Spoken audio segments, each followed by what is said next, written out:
If you've ever had a warehouse tell you they can't take your container, even though you know they still have room on the floor, you're not imagining things. We hear this all the time from importers, brokers, and dray carriers moving freight through Port Tampa Bay. From the outside, it feels confusing. The building doesn't look full, there's open floor space, and freight isn't stacked wall to wall. And yet the answer is still no. The truth is, warehouses usually don't turn away containers because they're out of space. They turn them away because of the work and the risk that containers bring with them.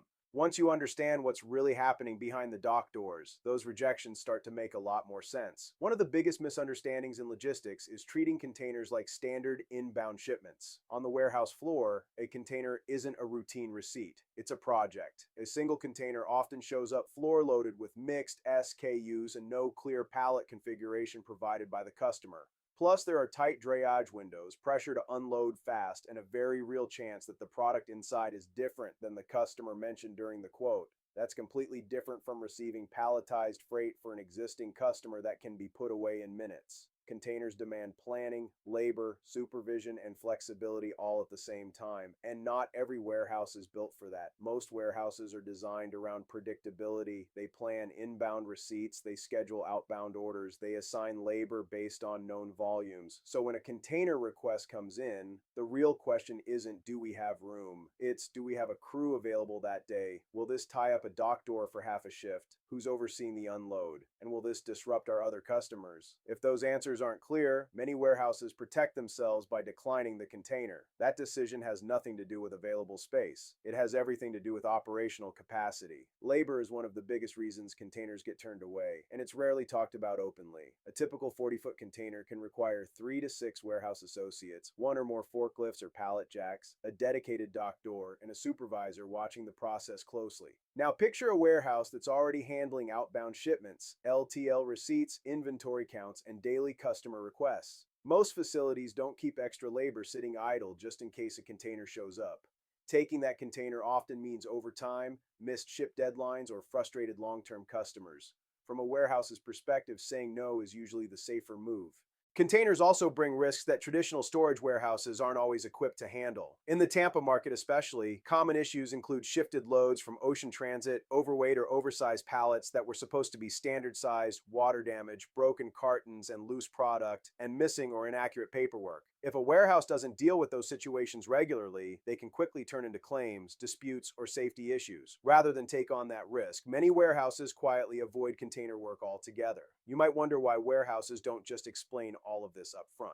There are a few practical reasons. Saying we're full is faster than explaining labor planning and operational risk. Some warehouses don't want to admit container work isn't their strength. Others want to avoid long, stressful conversations when a container is already urgent. So the simple answer becomes the default, even when it's not the full truth. Not all warehouses are designed for the same type of work. Traditional storage warehouses focus on long-term inventory. Their operations are built around minimal touch and predictable flow. Project-based warehouses are different. They specialize in container unloading, transloading, cross-docking, restacking shifted loads, and short-term warehouse projects. Containers belong in that second category. Trying to force container work into a storage-only operation usually creates delays and problems for everyone involved. Warehouses rely on rhythm.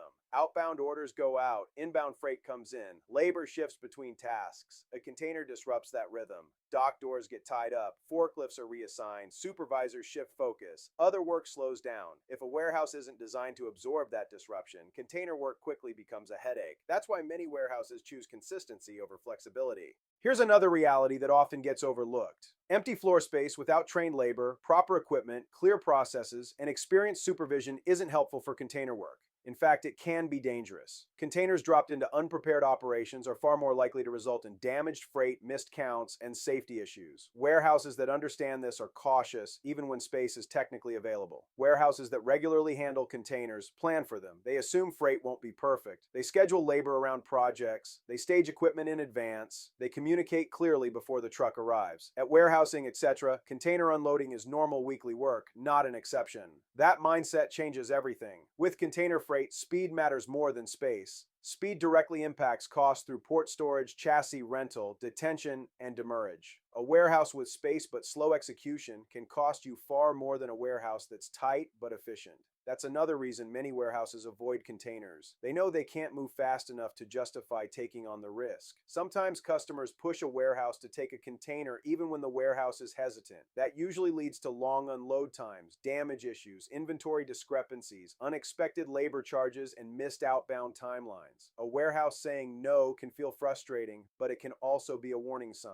Before booking a warehouse for container work, ask some direct questions. A container-ready warehouse should be able to explain how often they unload containers, whether they handle floor-loaded freight, what they do when loads are shifted, how fast freight can move back out, and how they manage short-term projects. Clear answers usually mean real experience. The Tampa market adds extra pressure to finding a reliable transload warehouse. Port volumes fluctuate. Weather affects schedules. Drayage availability tightens quickly. Space fills unevenly. Warehouses built only for steady storage often struggle when container volume spikes. Short-term flexible warehouses are built for that environment. The real takeaway is simple. Warehouses don't turn away containers because they don't have space. They turn them away because containers require labor, experience, flexibility, and risk tolerance. Space alone doesn't solve those problems. Containers aren't just freight, they're work. Warehouses that understand that build their operations around it. Other warehouses quietly say no, and now you know why. If you are moving freight through Central Florida and need a reliable warehouse partner, contact our team at Warehousing, etc. Link in the description.